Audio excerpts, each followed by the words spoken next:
में आप जी को अब पुनः ब्लाइंड फेथ करना पड़ेगा। लेकिन ब्लाइंड फेथ करने से पहले आपने इस मार्ग को जैसे दूध का जला हुआ फूंक मारता है लस्सी को, ऐसे ग्रहण करना। आंखें बंद करके ग्रहण नहीं करना, लेकिन इसको ग्रहण करके फिर आंखें बंद कर लेना। कहने का भाव यह है कि फिर अग्रम अग्रम ना करना, यू नाम लेने पीछे। इस दीक्षा लेने से पहले आप खूब ट्राई करो और खूब परीक्षण करो। सब जो दास बताता उसका प्रमाण देखो और फिर आंखें बंद करके उपदेश ले लो। और फिर आंखें ही बंद रखना, यानी ब्लाइंड फेथ करना, पूर्ण विश्वास करना दास के एक एक शब्द पर। फिर आपकी भक्ति चलेगी। अब तो आप आते हो दूध के जले हुए और फिर यहां फूंक मारते हो लस्सी को भी। कोई बात नहीं, कुछ दिन के अंदर आपको अपने आप डिफरेंशिएट का पता लग जाएगा। और खूब ट्राई करो पहले, फिर बाद में अगन बगन करोगे तो भगवान का लाभ मिलना बंद हो जाएगा। दीक्षा लेने के बाद यदि आप दास के वचनों में अविश्वास करते हो, आपका नाम नहीं रहेगा। कहे कबीर सुनो भी साधो, मैं तो हूं विश्वास में। अब उस परम पिता परमेश्वर परम पूज्य कबीर जी, जो एक जुलाहा जाति में, एक झोपड़ी में रहने वाला, एक धोती लंगोटी में रहने वाला, और उसको भगवान मानना बालकों का खेल है। लेकिन वो परमात्मा है और थे और रहेंगे, क्योंकि हम समझ नहीं सके। अब उसको कोई परमात्मा मान सकता है? जब दास ने प्रारंभ में कहना शुरू किया तो लोग मजाक किया करते थे कि देख यू भी दानक हो गया। अरे भले हुए कृत्य, हम तो लेट हो गए, दानक कौन में, हमने तो पहले होना चाहिए था जब पता लग जाता था। कहने का भाव ये था कि धानक का अर्थ है कबीर पंथी। उस कबीर पंथ परमात्मा परमेश्वर के द्वारा दिए हुए वे ऑफ वर्शिप पे, उस रास्ते पर चलने वाले तो हमने पहले बन जाना चाहिए था। हमारे दादे परदादों ने बन जाना चाहिए था। वह भूत बने फिरे नकली संतों और पंथों, इन गुरुओं के शास्त्र विरुद्ध ज्ञान को सुन सुनकर अरीब उनके श्राद्ध निकलवावे, वह भूत बने फिरे आप खावे, क्योंकि तुम्हारे पिताजी स्वर्ग में दुखी हो रहे हैं। अरे स्वर्ग की तो हो गया जहाँ दुखी हो रहे हैं, नो का नरक में डलवा दिए उल्टी साधना करवा के।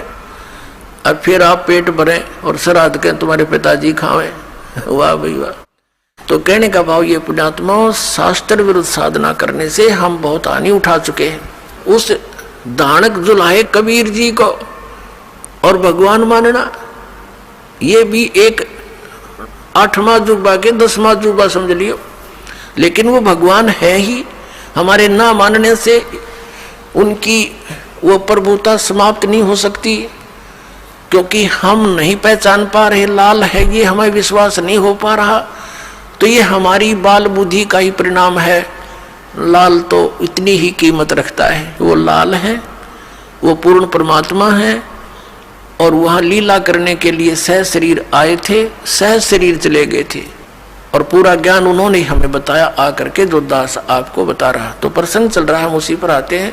तो इसी प्रकार जब आप जी दीक्षा ले लेते हो, उसके बाद फिर दास जो वचन बोलता है और आपके मन में अविश्वास उत्पन्न होता है, तो आप कमजोरी में आ चुके हो। क्योंकि आप कितने दिनों से भक्ति कर रहे होगे, जब से जन्म हुआ। पवित्र हिंदू धर्म में तो शायद कोई ही व्यक्ति ऐसा होगा नास्तिक जो भगवान नहीं कहता हो या उसको नहीं मानता हो। वैसे तो मुसलमान धर्म में भी भगवान अल्लाह वो सभी मानते हैं, ईसाई धर्म में भी मानते हैं, हिंदू धर्म में भी मानते हैं। और आप कितने दिन से ज्ञान सुनते आ रहे हो, और दास जो भी ज्ञान आपको सुना रहा है उनके एक पॉइंट को क्लियर करने के लिए 3-3, 4-4 प्रमाण देता है। और पहले आपने जो अज्ञान सुन रखा था उसका कोई सिर पैर नहीं, और आपको स्वीकार्य था। अब ये क्यों अग्रम अग्रम इतनी हो रही है आपके माइंड में, काल को ये चिंता बनी रहती है, कहीं ये इस मार्ग पर दृढ़ ना हो जा और इसका बेड़ा पार ना हो जा, तेरे हाथों से ना निकल जा। तो पुण्यात्माओं, उपदेश लेने से पहले दास ने बहुत सुविधा उपलब्ध कर रखी है। जिन दिनों में सत्संग होता सत्संग सुन करो। फिर परमात्मा ने दया बख्श रखी है एक पवित्र टीवी चैनल पर उसने साधना के ऊपर शाम को 8 बजे सत्संग आता है, वहां सुनते रहो। कहने का भाव ये है कि आप जी पहले कति कंसेप्ट क्लियर करो, जब आओ यहाँ पर और नाम लेकर फिर जो सही दृढ़ होकर आते हैं उनको कुछ चंद ही दिनों में परमात्मा के वो चमत्कार शुरू हो जाएंगे। क्योंकि कनेक्शन ले लिया बिजली का, कनेक्शन लेते ही आपके पंखे चलेंगे, सब कुछ ठीक चलेगा। यदि कनेक्शन लूज हो गया, ना पंखा चलेगा ना कोई और सुविधा उस पावर से होगी। जो पावर सत्र का काम है तो पावर से ही होगा। तो इस प्रकार आपका अगर कनेक्शन लूज रह गया, यानी आपका नाम खंडित हो गया, तो मालिक की पावर आपके घर पर या आपकी बॉडी में काम नहीं करेगी। इसके लिए परमात्मा ने बताया है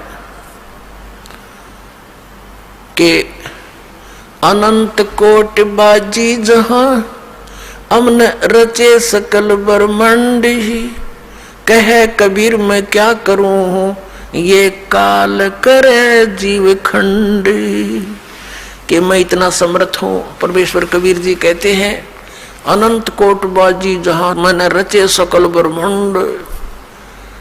और कबीर साहब कहते हैं, आदरणीय गरीबदास साहिब जी को कबीर साहब ने ये ज्ञान दिया था, ये वाणी गरीबदास साहिब जी की है कि कबीर साहब ये कहते हैं, गरीबदास जी उसका समर्थन कर रहे हैं कि कबीर साहब ये कहते हैं कि मैं क्या करूं, युग काल मेरे से जीवों को खंड कर लेता है, इनके नाम खंड करवा के फिर मेरी पावर वहां काम कर नहीं सकती, ये ऐसा कर देता है। तो आप इसे सावधान हो। दीक्षा लेने में देरी हो जावे कोई दिक्कत नहीं, लेकिन लेने के बाद फिर ये समझ लेना हमें भगवान मिल गया, और फिर गुरु जी को परमात्मा के तुल्य मानना पड़ेगा, तब आपकी प्रॉब्लम सोल्व होएगी। भले ही पुण्यात्मा गुरु भगवान नहीं है, ये दास क्योंकि मालिक आए थे वो तो भगवान थे ही, वो भी गुरु थे, हमने उनको भी भगवान नहीं माना, लेकिन इस दास को आपने भगवान मानकर ट्रीट करना पड़ेगा, तब आपको सफलता मिलेगी। जैसे गणित के अंदर एक प्रश्न आता है ब्याज का, ऋण का। उस ऋण के अंदर क्या होता है कि हमने मूल धन खोजना होता है, बच्चों ने मूल धन प्राप्त करना होता है, वो प्रश्न ऐसा होता है। तो उसके अंदर मानना पड़ता है, मान लीजिए मूल धन 100 रुपये, वो मूल धन 100 रुपये होता नहीं, वो तो करोड़ों की संख्या में होता है, लेकिन वो करोड़ों की संख्या की राशि वाला मूल धन हमें तभी उपलब्ध होगा जब हम 100 रुपये को मूल धन मान लेंगे। अब समझदार को संकेत बतेरा, भले ये दास भगवान नहीं है, लेकिन उस मूल धन को पाने के लिए, यानी मूल मालिक को पाने के लिए आपने गुरु जी को एज ए गॉड ट्रीट करना पड़ेगा। यूं समझ ले कि मेरे सामने आज वो परमात्मा आ जाते हैं। इस दास के स्थान पर परमात्मा स्वयं भी आए थे। आज से 600 वर्ष पहले 120 वर्ष तक हमारे डले खाकर चले गए, हमारी गालियां खाकर चले गए, जूते खाकर चले गए, क्योंकि जिस बाप का बेटा शराब पी रहा हो और पिता जाकर उसको कहता महफिल में बेटा आजा तू ना नाश करे, तो वो झगड़ा कर देता पिता के साथ, हाथापाई भी कर देता है, एक तरह मेरी बेइज्जती कर दी, क्योंकि होश में है नहीं, नशे में। तो हमने यहाँ काल के इस झूठे रंग की भांग पी रखी है। कबीर ये माया अटपटी सब गट आन अड़ी, और किस किस